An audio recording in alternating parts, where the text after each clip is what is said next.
On this week's episode of the Rambler Sports Locker, the women's basketball team competed against Indiana State, and RSL reporter Eric Moran recaps what you might have missed during the winter break. Also, men's basketball played Valparaiso in a heated Missouri Valley Conference matchup, and RSL reporter Adam Klepp discusses NFL overtime rules.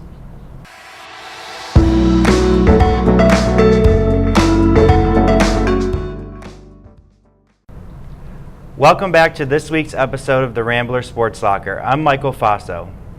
And I'm Tim Edmonds. School has been back in session for almost 2 weeks now, but a lot went down in Loyola sports over the winter break. Here to fill you in on all things you might have missed is RSL reporter Eric Moran. Thanks, Tim. The men's basketball team got into a groove over break, playing to a 7-2 record over the 3-week span. On January 7th, redshirt senior guard Marcus Towns was named Missouri Valley Conference Men's Basketball Player of the Week. Towns received this honor after playing a crucial role in the Ramblers' victory over Indiana State January 2nd and Drake January 5th. Towns scored a combined 41 points in the 2 games. The women's basketball team went 3-4 over the break, pushing the team to a 9-7 for the season and 3-2 in Missouri Valley Conference play. The 3-2 record in Missouri Valley Conference play marks the team's best start in the Valley since the 2015-2016 season. The men's volleyball team suffered a tough 3-2 set loss on opening night against the 4th-ranked UC Irvine Anteaters January 4th. Despite the loss, the Ramblers were able to bounce back and win their next 5 contests, including a 5-set battle against the then 5th-ranked Pepperdine, January 18th. The Ramblers are now currently ranked 5th in the nation according to the AVCA's coaches poll, making it the first time since 2016 that the Ramblers have been in the top 5. In women's soccer news, Jenna Cesny, who just wrapped up her Loyola career in the fall, was selected by the Chicago Red Stars of the National Women's Soccer League in the 4th round as the 35th overall pick. Cesny is the first player in Loyola history to sign with an NWSL franchise. On January 14, 2019, men's soccer team captain Grant Stoneman was drafted by the Chicago Fire in the 3rd round as the 55th pick of the 2019 Major League Soccer Super Draft. Stoneman is now the 2nd player in program history to be drafted into the MLS. Lastly, the men and women's track and field team got underway with the Hawkeye Invitational January 12th in Iowa City, Iowa. Redshirt junior Kevin White highlighted a show for the Ramblers with a first-place finish in the 3,000-meter run. In the women's triple jump, freshman Jana Rokita, sophomore Oyinlola Akinlosotu, and freshman Sarah Oloho finished in third through 5th place, respectively. That's all for this winter break recap. I'm Eric Moran. Back to you at the desk. The Loyola men's basketball team competed against the Valparaiso Crusaders Tuesday, January 15th. The Ramblers won the home contest by a score of 71-54 behind a balanced scoring effort. 6 Loyola players scored in double figures. Redshirt sophomore Ahir Ugwak and sophomore Cameron Krutwig led the team in scoring with 12 points each, along with Cooper Capus, who drilled 4 3-pointers. The lead grew as large as 29 points thanks in large part to a 15-1 run to start the second half that broke the contest open. After the home win, the Ramblers hit the road for a matchup with Indiana State in Terre Haute, Indiana, Saturday, January 19th. This time, 4 Ramblers reached double figures in scoring, and the team shot 9 for 15 from 3-point territory en route to a 75-67 victory. Krutwig recorded his 3rd double-double of the season with 10 rebounds and a team-best 16 points. Redshirt senior Marcus Towns pitched in 16 points as well, and sophomore Lucas Williamson nearly reached a double-double with 14 points and 8 rebounds. Riding a season-best 3-game winning streak, the Ramblers ran into some trouble on the road against Missouri State Wednesday, January 23rd. Krutwig led Loyola in scoring again with 15 points, but it was not enough offense to save the Ramblers, who fell to the Bears 70-35 after trailing by only 6 points at halftime. Missouri State stymied the Rambler attack, holding Loyola to only 11 points in the final 20 minutes to secure the blowout victory. The Ramblers now sit with a record of 12-8 and will take on Southern Illinois University at Gentile Arena on Sunday, January 27th. The game will be nationally broadcast on ESPNU. On Friday, January 18th, the women's basketball team was back at Gentile Arena to face off against the Evansville Purple Aces. The Ramblers struggled at the start with turnovers and ended the first quarter trailing 16-10. Behind a 10-0 run to close the second quarter, Loyola surged ahead to claim the lead going into halftime at 27-20. It was a tight second half between the two teams, but two late game free throws from sophomore Abby O'Connor sealed the Ramblers' lead, and they defeated the Purple Aces 61-56. Junior guard Tiara Wallace led the way for the Ramblers with 14 points. The Ramblers were back at it Sunday, January 20th in Gentile Arena to face off against the Indiana State Sycamores. With a tight match throughout the first quarter, the Ramblers were able to end the quarter with an 11-9 lead over the Sycamores. An impressive second half from freshmen Maya Dunson and O'Connor helped Loyola gain a 28-16 lead at halftime. The Sycamores made the game a nail-biter by tying the game at 46 in the final 2 minutes of the game. However, O'Connor again answered in the clutch, knocking down 6 straight free throws late to edge out the Sycamores 56-54. O'Connor's free throw streak was a part of a team-high 18-point performance. The win puts the Ramblers at 9-7 and overall and 3-2 in the Missouri Valley Conference play. The Ramblers continue their season by taking on Missouri State on Friday, January 25th at 7 p.m. Here at RSL, we like to keep you informed on all things Loyola sports, but we were curious how well Loyola students know their sports trivia. RSL reporter Connor Bergen has more in this week's RSL version of Who Wants to Be a Millionaire.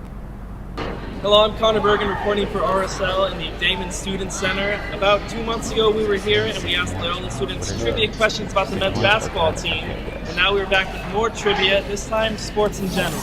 Who is the team champion for the Loyola men's basketball team? Is it A, Mother Teresa, B, Sister Billie Jean, C, Sister Jean, or D, Sister Mary Claire? Sister Jean. I'm gonna go with the other one. Sister Jean is correct. In Detroit, fans of the hockey team Red Wings throw out before the game what object onto the ice for good luck? Is it A, stuffed teddy bears, B, dead octopuses, C, live lobsters, or D, pennies, dimes, and alarm clocks? I'll go with the live octopus because it sounds super exciting. Ooh, I'm sorry there. Actually, the correct answer was dead octopuses. B. Dead octopuses? Yes. That is correct. Wow, I don't know how you thought of that. After winning the Kentucky Derby in 1986 and then the Breeders' Cup Classic in 1987, how was champion horse Ferdinand rewarded? Was he A, given 1,000 pounds of hay? Was he B, given absolutely nothing? Was he C, flown to a horse day school? Or D, was he slaughtered? D slaughter. I'll say A, and if D is right, that's horrible. A is not correct, it is actually D. Oh, me? Ferdinand was slaughtered. That's horrible. I'm sorry. Although these students will be awarded absolutely no money, they will leave here with pride and, unlike Ferdinand, a much happier ending. For RSL, I'm Connor Bergen. The Loyola men's volleyball team is currently ranked 5th in the nation after its hot 5-1 start to the 2019 season, and part of that climb up the national rankings came after they defeated 5th-ranked Pepperdine on January 18th at Gentile Arena. Coming by a win of 3-2, the match was a back-and-forth affair among a pair of the best teams in the country, as Loyola needed career nights from a pair of its seniors to pull out the victory. The seniors, outside hitters Will Tischler and Colin Mahan, both helped pace the Ramblers as Tischler tied his career high with 20 kills, and Mahan recorded 18 kills as well as 5 blocks in the victory. In this decisive winner-take-all 5th set, the Ramblers took control and coasted to a 15-9 win over the Waves as they secured their first 5-set victory of the season and one that will significantly help their resume for postseason qualification. Mahan received MIVA Offensive Player of the Week honors for his crucial role in the Ramblers' victory over Pepperdine. After the Pepperdine victory, Loyola faced unranked UC San Diego at Gentile Arena on Saturday, January 19th, and swept the Tritons in 3 straight sets. Loyola cruised to victory, winning each set by margins of 5, 10, and 9 points, respectively. Senior Colin Mahan and junior Kyle Piekarski led the Ramblers with 10 kills apiece, and freshman Luke Denton delivered 4 of the team's 8 service aces on the night.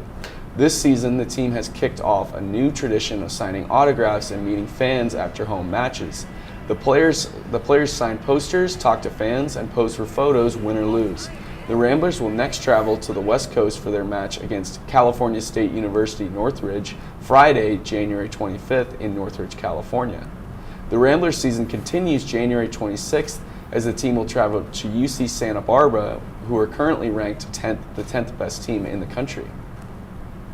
The Loyola men's and women's track and field teams competed in their second event of the season at the Notre Dame Invitational in South Bend, Indiana on Saturday, January 19th. Senior Reagan Todd Hunter broke his own school record in the 60-meter hurdles and finished in 4th overall with a time of 8.37 seconds. Junior Eric Burns won the long jump with a leap of 7.28 meters. Redshirt senior Lindsey Brewis finished 3rd in the mile run with a time of 4 minutes and 52.06 seconds, while junior Riley DeMillionaire finished 4th with a time of 4 minutes and 16.95 seconds. Loyola will return to Iowa City, Iowa this weekend, January 26th, for the Black and Gold premiere. NFL fans are getting excited for the Super Bowl, which is a little over a week away. The New England Patriots and the Los Angeles Rams will be competing for the title, but some fans think it should be the Kansas City Chiefs representing the AFC instead. RSL reporter Adam Klepp has his take on the NFL's overtime rules and whether or not they are fair. Adam? For the first time in NFL history last Sunday, both NFL Conference Championship games went into overtime. In the Rams-Saints matchup, the Saints won the toss, elected to receive, and lost. In the Patriots-Chiefs matchup, the Patriots won the toss, elected to receive, and won. That did not stop the chorus of Twitter basement hermits and sports television shows from screaming from the mountaintop, "The NFL overtime rules need to change." The basis of their claim is that the team who starts with the ball can just score a touchdown and win the game without the offense of the team that lost the coin toss coming out onto the field at all. I will concede that optically, this looks bad. The Chiefs quarterback Patrick Mahomes, who threw for 50 touchdowns and over 5,000 yards in the regular season, doesn't even get a chance to touch the football in overtime? Well, the truth rarely lies in plain sight. In order to truly determine whether winning the coin toss in overtime creates an unfair advantage, one has to look at the numbers. Since the NFL overtime rules changed in 2012, 113 games have gone into overtime. Teams who win the toss and choose to receive win 42.2% of the time on the road and 57.8% of the time at home. If you average those numbers out, you get a perfect 50%. In a league that is becoming more offensively favored by the year, this is still something that should be monitored. But for now, the numbers prove that NFL overtime is completely fair. Instead of blaming a coin, maybe blame the defense for failing to make a stop on 3 straight 3rd and longs. I'm looking at you, Kansas City. We want to know what your thoughts are on the NFL's overtime rules by voting in our Twitter poll. Our handle is @LoyolaRSL. That's it for me. I'm Adam Klepp. Back to you at the desk. Thanks, Adam. Unfortunately, the show itself is going into overtime, so we need to wrap it up. For our full episodes and the chance to get in on the conversation, follow and like our social media handles for an up-to-date look at all things Rambler Sports. Thanks for joining us tonight. I'm Michael Faso. And I'm Tim Edmonds. Check back next week for another episode of the Rambler Sports Locker. And as always, don't forget to turn out the lights.